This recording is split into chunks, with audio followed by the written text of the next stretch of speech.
প্রিয় শিক্ষার্থীরা, আজকে আমরা কার্যের দ্বিতীয় ক্লাসে মিলিত হয়েছি। তো গতকাল আমরা কার্যের সংজ্ঞা জেনেছিলাম, কার্য কিভাবে পরিমাপ করতে হয়, কার্যের একক কি, এই সকল বিষয়গুলি সম্পর্কে আমাদের ধারণা হয়েছে। আজকে আমরা এই দ্বিতীয় ক্লাসটিতে কার্যের শ্রেণীবিভাগ এবং কার্যহীন বল সম্পর্কে ধারণা নেব।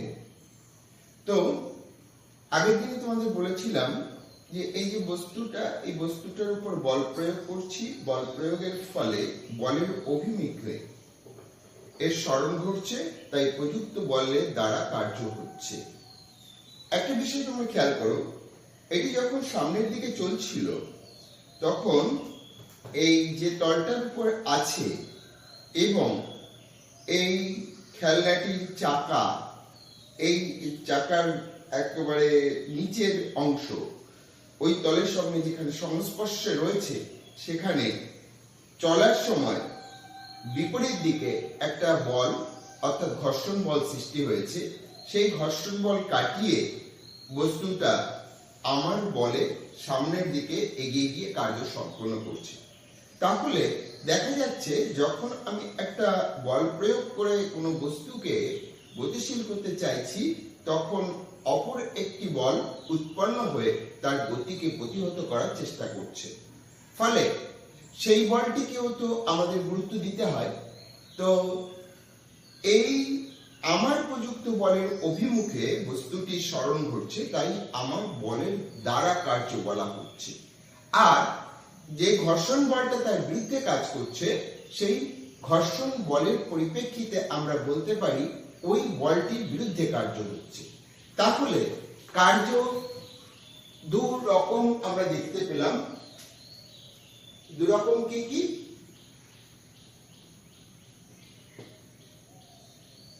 বা কার্যের প্রকারভেদ। এক হলো বলের দ্বারা কার্য, আর দ্বিতীয় হলো বলের বিরুদ্ধে কার্য। তাহলে বলের দ্বারা কার্য এবং বলের বিরুদ্ধে কার্য দুটো আমরা যখন বুঝলাম, এবার তাদের সংজ্ঞা আমাদের দিতে হবে। প্রথমত বলের দ্বারা কার্য আমরা আগের দিনই বুঝেছি। বলের সংজ্ঞা থেকে কি বলবো তা আবার একটু পুনরাবৃত্তি করি। সেটা কোনো বস্তুর উপর বল প্রয়োগ করলে যদি বলের প্রয়োগ বিন্দুর স্মরণ বলের অভিমুখে হয়, তাহলে বলা হয় প্রযুক্ত বলের দ্বারা কার্য হয়েছে। আর বলের বিরুদ্ধে কার্য বলতে আমরা কি বুঝবো? বলের বিরুদ্ধে কার্য বিষয়ে আমরা যেটা বলবো সেটা হলো যে প্রযুক্ত বলের বিরুদ্ধে বা বিপরীত মুখে যদি স্মরণ ঘটে, তাহলে সেই ক্ষেত্রে ওই বলের পরিপ্রেক্ষিতে কৃত কার্যকে বলা হয় বলের বিরুদ্ধে কার্য। এই হচ্ছে কার্যের দুটি প্রকার। একটি হচ্ছে বলের দ্বারা কার্য, আর একটা হচ্ছে বলের বিরুদ্ধে কার্য।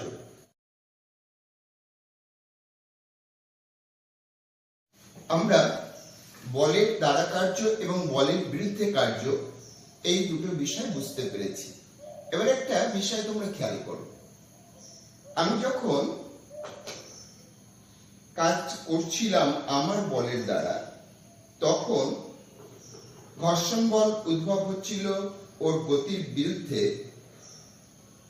চাকা এবং এই তলের সংস্পর্শ স্থলে।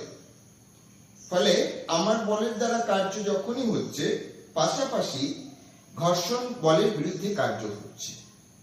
এবার দেখা যাক বস্তুটিকে আমি সোজা উপরের দিকে তুলে নিয়ে যাচ্ছি। আমি এরকম যখন উপরের দিকে তুলে নিয়ে যাচ্ছি, তোমরা ভাবো ব্যাপারটা, আমার বল এই বস্তুটাকে উপরে টেনে তুলছে, তাহলে আমার বলের দ্বারা কার্য হচ্ছে। আর এই যে খেলনা বিমানটি, তার যে ওজন, সেটা খাড়া নিচের দিকে ক্রিয়াশীল, সেই ওজন বা অভিকর্ষজ টান তার বিরুদ্ধে কার্য হচ্ছে।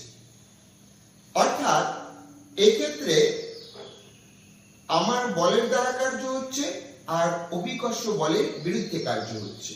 ফলত আমরা একটা বিষয় দেখতে পাই, যেটা যখনই কোনো কার্য হয় তখনই সেখানে কোনো একটা বিরুদ্ধ বল ক্রিয়াশীল হয়ে ওঠে এবং সেই বলের বিরুদ্ধে কার্য হয়।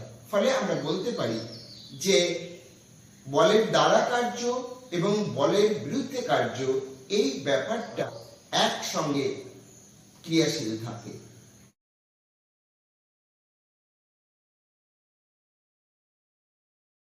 এইবার আমরা কার্যহীন বল সম্পর্কে একটু ধারণা নেব।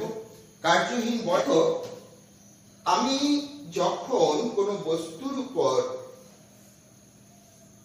এক পরিমিত বল প্রয়োগ করে বস্তুর সরণ, বলের প্রয়োগ বিন্দুর সরণ ডি বলের অভিমুখে ঘটালাম, তখন আমরা শিখেছি আগের দিনে কৃতকার্যের পরিমাপ হিসাবে W is equal to F into D। এইবার যেটা বলার যে ঘর্ষণ বল ওর গতির বিরুদ্ধে কাজ করছে, তাহলে সেই বলের বিরুদ্ধে কার্যের পরিমাপটা কি হবে? প্রসঙ্গত বলি, যখনই কোনো বল প্রযুক্ত হবে সেই বলের অভিমুখে সরণটা যদি আমরা নির্ণয় করতে পারি, তাহলে খুব সহজেই আমরা কার্যের পরিমাপ করতে পারবো। তোমরা আগেরবার দেখো সরণটা ছিল বলের পক্ষে, তাই এটা ধনাত্মক হিসাবে ধরেছিলাম।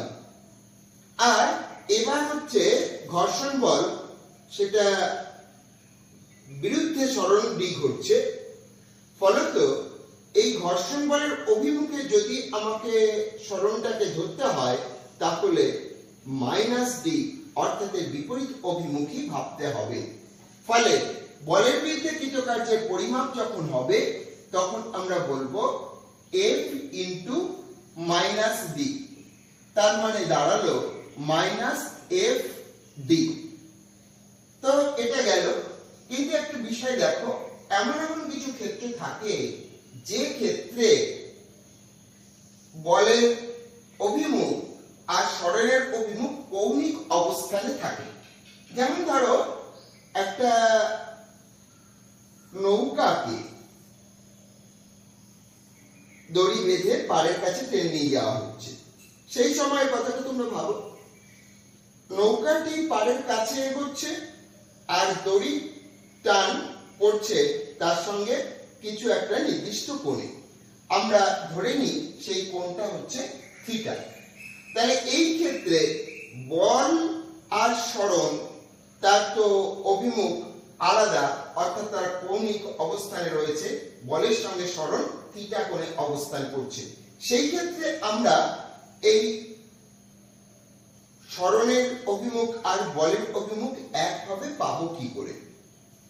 সেই পাওয়ার বিষয়ে আমি তোমাদের যেটা বলছি, ক্লাস 10-এ উঠলে তোমরা জানতে পারবে ত্রিকোণমিতিক একটি সম্পর্ক। সেই সম্পর্কে বলা হয়েছে যেটা একটা সমকোণী ত্রিভুজের ভূমি, এখানে আমি এবি ধরছি, আর লম্বটাকে বিসি ধরছি। এই থিটা কোণের সাপেক্ষে এর অতিভুজ আর এই ভূমির অনুপাত, অর্থাৎ এবি বাই এসি, এটাকে একটা কোণানুপাত হিসাবে চিহ্নিত করা হয়। সেটা হচ্ছে গিয়ে cos থিটা। এটা তোমাদের মনে রাখতে হবে, পরে তোমরা এই ব্যাপারে ক্লাস 10-এ গিয়ে ধারণাটা পরিষ্কার পাবে। তো এবি cos থিটা যদি হয়, ছবি অনুযায়ী দেখো এবি সরণের অভিমুখে এই বলের অভিমুখ, আর এসি বলের অভিমুখে রয়েছে, ফলে আমরা ওটাকে এফ দ্বারা প্রকাশ করি। তাহলে দাঁড়ালো কি? AB is equal to F cos theta. এবার তাকিয়ে দেখো, এই যে এফ থিটা, তাহলে এটা এই সরণের অভিমুখে বলটা পাচ্ছি আমরা। ফলে এই যে ক্ষেত্র, অর্থাৎ যখন কিনা এ বল ডি সরণ পরস্পরের সঙ্গে থিটা কোণে অবস্থান করে, তখন কৃতকার্যের পরিমাপ কি হবে? তাহলে W is equal to F cos theta into D, তার মানে F into D cos theta। এই হচ্ছে কৃতকার্যের পরিমাপ তৃতীয় ক্ষেত্রে হলো। অর্থাৎ প্রথম ক্ষেত্রে বলের অভিমুখে সরণ হয়েছে, তাই এফ ডি হয়েছে কৃতকার্যের পরিমাপ। দ্বিতীয় ক্ষেত্রে বলের বিরুদ্ধে সরণ হয়েছে, তাই কৃতকার্য হয়েছে মাইনাস এফ ডি। আর তৃতীয় ক্ষেত্রে বল এবং সরণ পরস্পর থিটা কোণে অবস্থান করছে, তাই কৃতকার্য হয়েছে এফ ডি কস থিটা।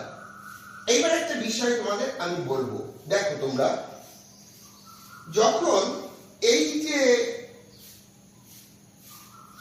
বল এবং সরণ এরা পরস্পরের মধ্যে 90 ডিগ্রি কোণে অবস্থান করবে, তখন কি অবস্থাটা দাঁড়াচ্ছে?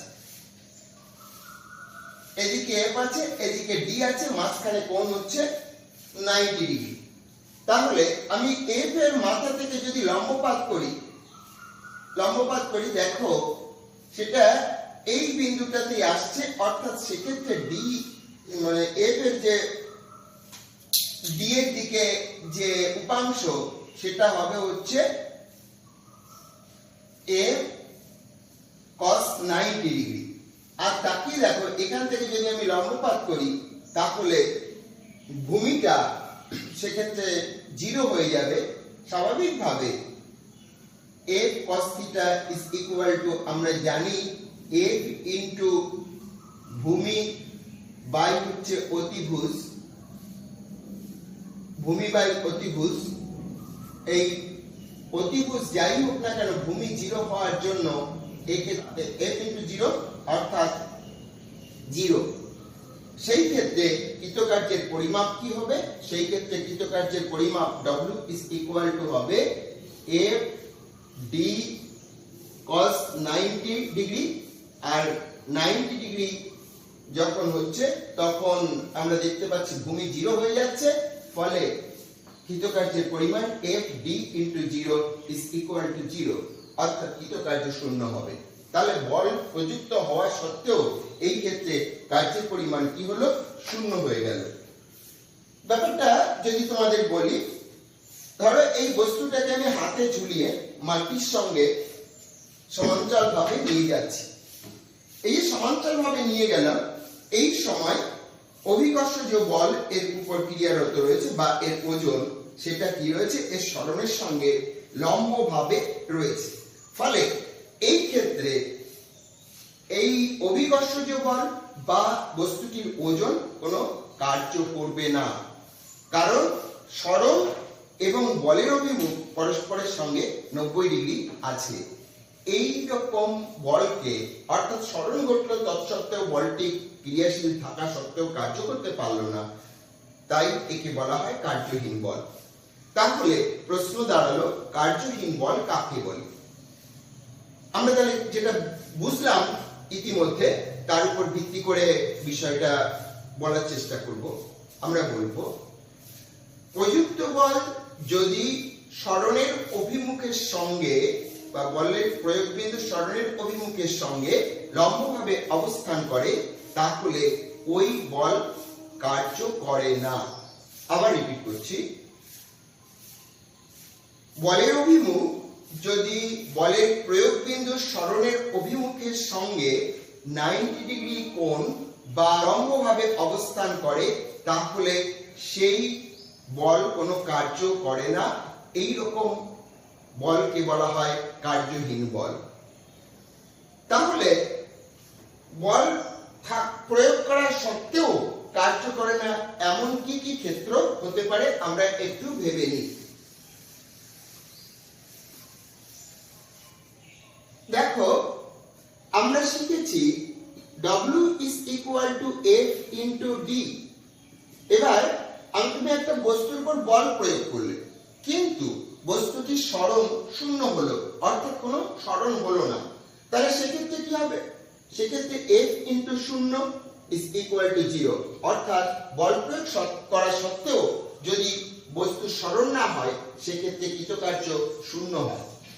দ্বিতীয়ত আমরা যেটা দেখলাম একটু আগে, যে যদি বল এবং সরণের অভিমুখ পরস্পরের সঙ্গে লম্বভাবে অবস্থান করে, তাহলে সেক্ষেত্রে হয় FD cos 90 ডিগ্রি।